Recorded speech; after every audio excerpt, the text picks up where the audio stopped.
Welcome back to another review. Thanks to Till from Germany, who had sent me China Strike Force.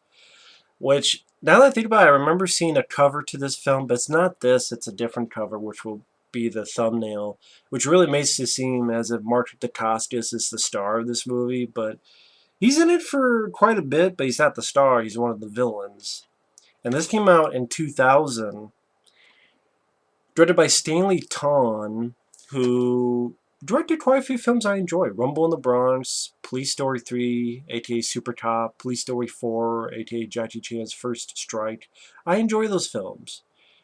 And weirdly enough, he did Mr. Magoo with Leslie Nielsen, which I barely remember.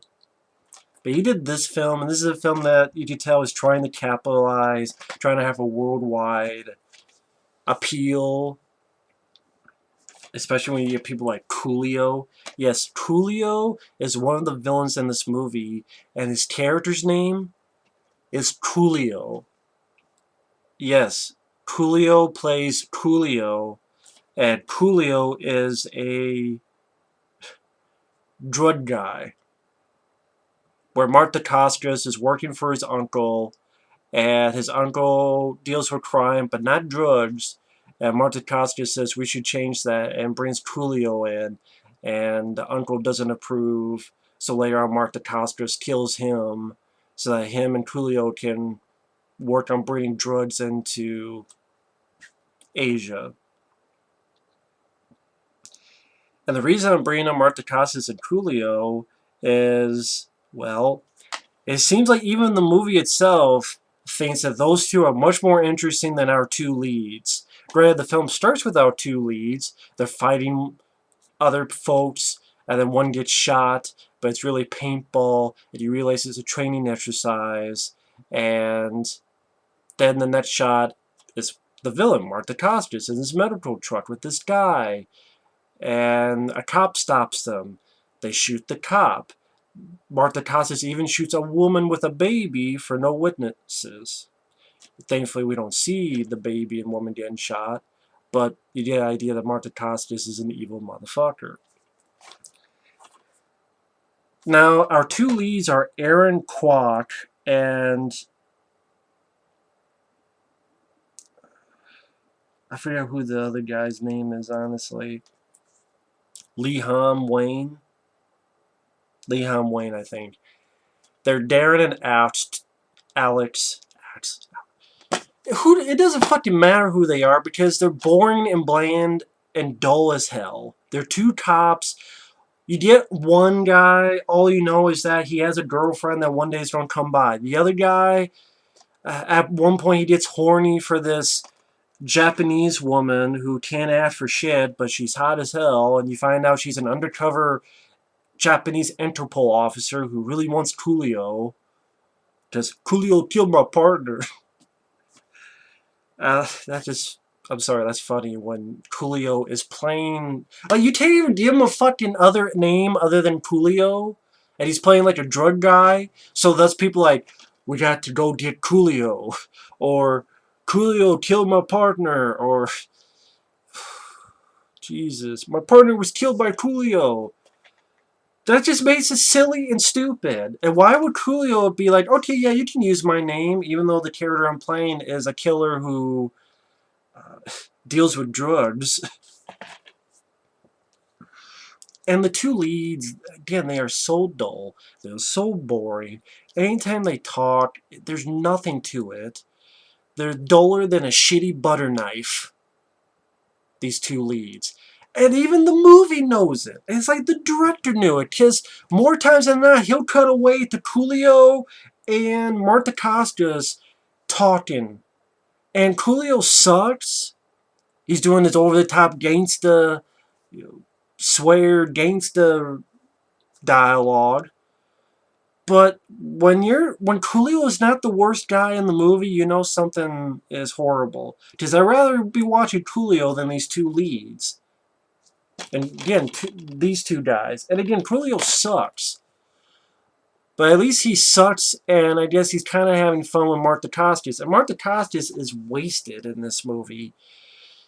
There's two scenes you just see him in physical fighting. One is a training session in a ring, and the other is fighting this one guy. First, these two guys like one up. Like he's fighting one guy, then two kind of gain up on Dacascos, and then like Dacascos I really enjoy. I love him in Drive. He's great in Crying Freeman. Hell, there's a film he did called DNA, which I find much better than a film like this.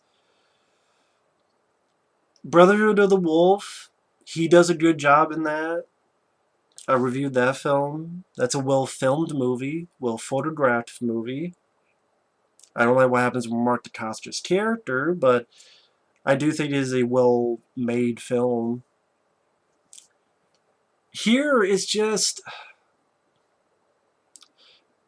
Anyway, Coolio is Dacascos' friend. Mark Dacascos, I think he has a nice, icy, cool presence to him. And he should have been one of the leads. He really should have. I don't understand why he's not the star of the movie. Especially by this time in 2000. When he's done a lot of films. It's not like he was just starting out.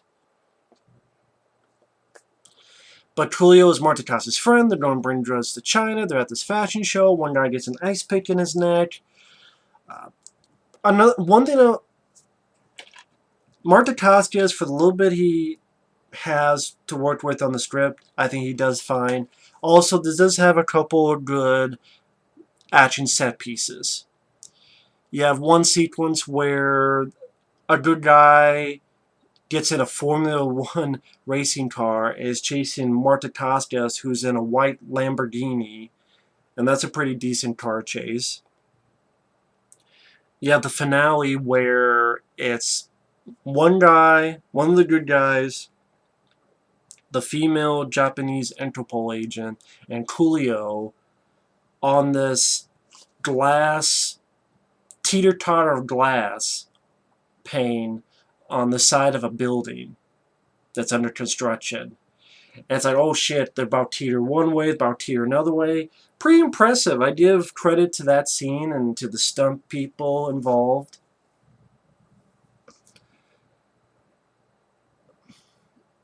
But I swear, it feels as if Coolio has more martial arts scenes in this than fucking Mark Dacascos. Hell, Mark Dacascos does not even have the final fight and the final death as the villain. Coolio does. On a fight with the lead guy and the Japanese Interpol agent. And they're teeter-tottering on this cool idea. That set piece deserves a better movie. Why fucking Coolio?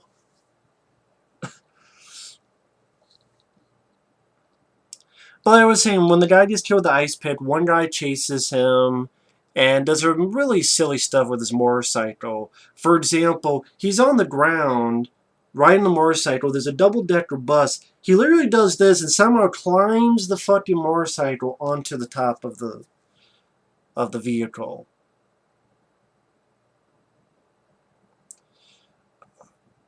And I think it's actually a truck first. So it's not... We're not the double-decker bus yet. It's on a truck. And somehow he just does this and just climbs onto the truck. And then he somehow flies the motorcycle onto the double-decker bus.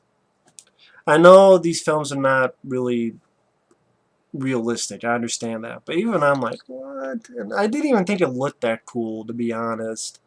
I really didn't. I know in the outtakes there was some danger involved, but to be honest, it wasn't worth it. It really wasn't, because it didn't even look that cool.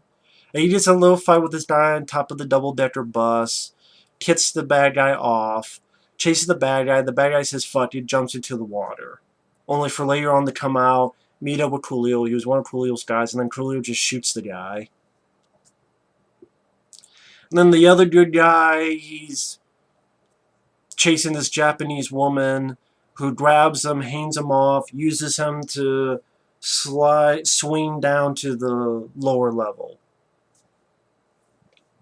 And these two leads are just dull as hell. They're boring. They're bland. There's nothing to the characters. There's not much to their acting. If you're doing this for fight scenes, there's not a lot of fight scenes you're getting in this. Coolio and Martikos just hanging out. Coolio being gangsta. You want bread? See a baker. I'd rather see the fucking Undertaker and the WWF ring than watch this fucking thing.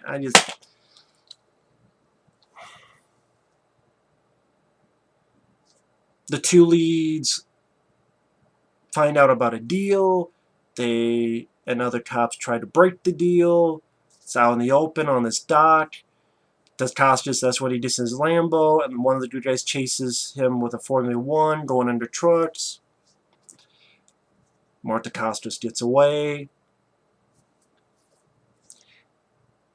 And again, if you ever watch this film, notice how it seems as if the director wants to concentrate more on Dacascos and Coolio than these two leads. And I don't blame him, but then maybe you should have thought about that before casting these two fucking people as your leads. The director must have been like, well, fuck this. Let me see what Coolio. He's not good, but he's more energetic than these two leads. And Dacascos, he's great. He deserves much better.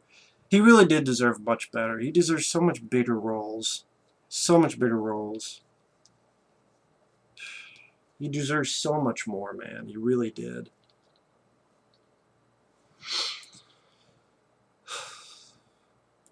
At one point, they're hanging around in the pool, and Coolio thinks the Japanese girl is a cop. Dacascos says, I can vouch for her. Japanese girl takes her clothes off. Unfortunately, we don't see titties, which sucks. But, Coolio is standing up looking at her, and Dacascos looks at him and goes, you better sit down. And you can guess why. And Coolio looks down at himself and like, oh, yeah. Sadly enough, that's more humor than even the two leads share with each other. It's not even good humor. Yeah, Coolio had a boner. Yay. Needs to cool off. Him as little Coolio. So Dacascos kills his uncle. The Japanese Interpol. Japanese girl you found was undercover Interpol. My partner Coolio killed him. The other cop keeps having daydreams of the Japanese girl. I'm like, you know what? I don't blame you because she's hot. Asian chicks are hot. But hey, I think they're hot. I do. I think Asian women are beautiful. But this shit doesn't lead anywhere. It doesn't lead to them getting together.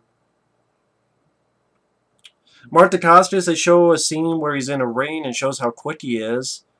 I'm like, great. It's like, shit, we're Dacascos. We gotta get him some fighting somewhere, so put him in a ring.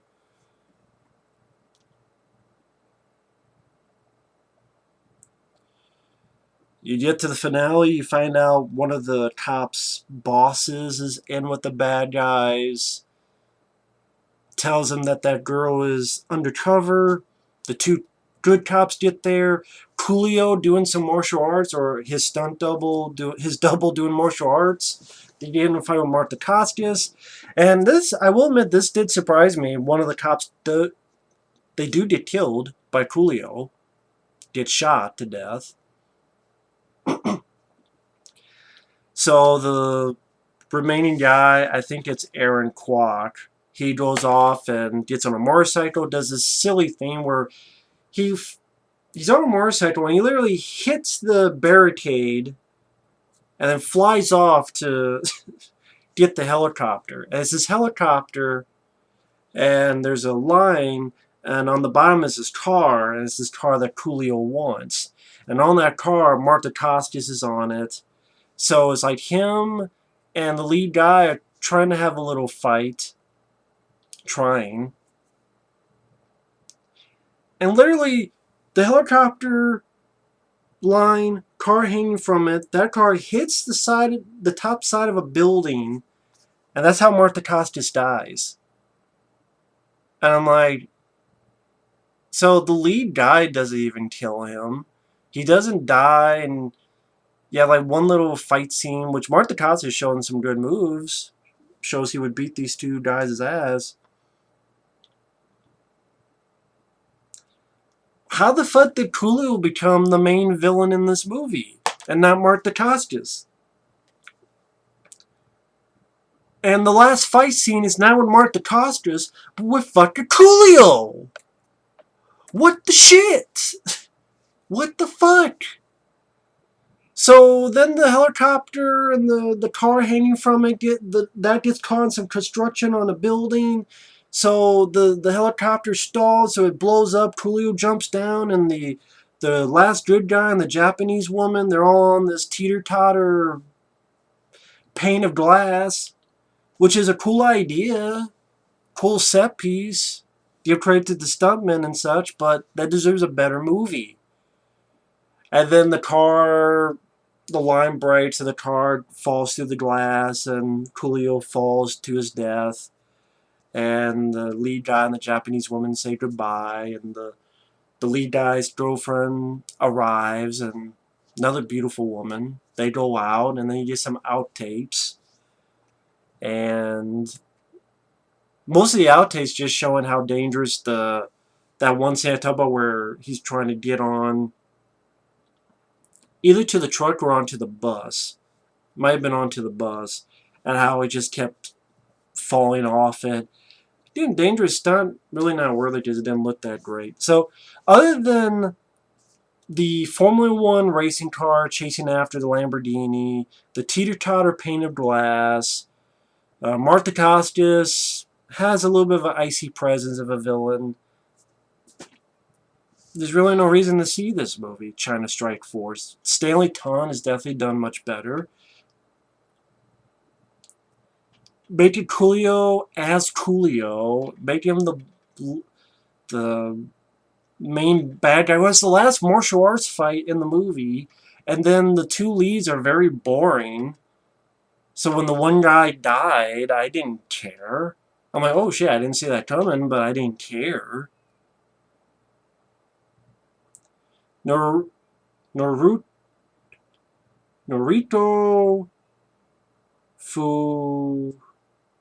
Fujiwara. Norika Fujiwara as the Japanese Interpol. She's a bad actress. She's hot, but she's not that good. There's really nothing to a few action set pieces that deserve better movies. Mark Dacascos is wasted. I felt sorry for him having to deal with Coolio. Coolio can't act for shit, but Sally's not the worst actor. These two leads are boring, dull as fuck. I know I repeat myself, but there's really not much I could say about China Strike Force. Again, I remember the other cover. It was like this side of Mark Dacascos' face, and I'm like, man, back in the day, people probably thought he was the lead in the movie. They're going to be sorely disappointed. Aaron Kwok, more like crock of shit. But that's my thoughts on China Strike Force. I think it's a pretty lame film. Easily Stanley Tong's worst film. I barely remember Mr. Magoo, but I would guarantee I like even Mr. Magoo more than this. I definitely like Jackie Chan's First Strike. I like Super Cop, and I like Rumble in the Bronx. Those are actually three of my favorite Jackie Chan films, and three of the first Jackie Chan films I saw. But China Strike Force, yeah. I'm glad to have it for the Mark Dacascos collection, but yeah, it's not much to run home about. See you guys later.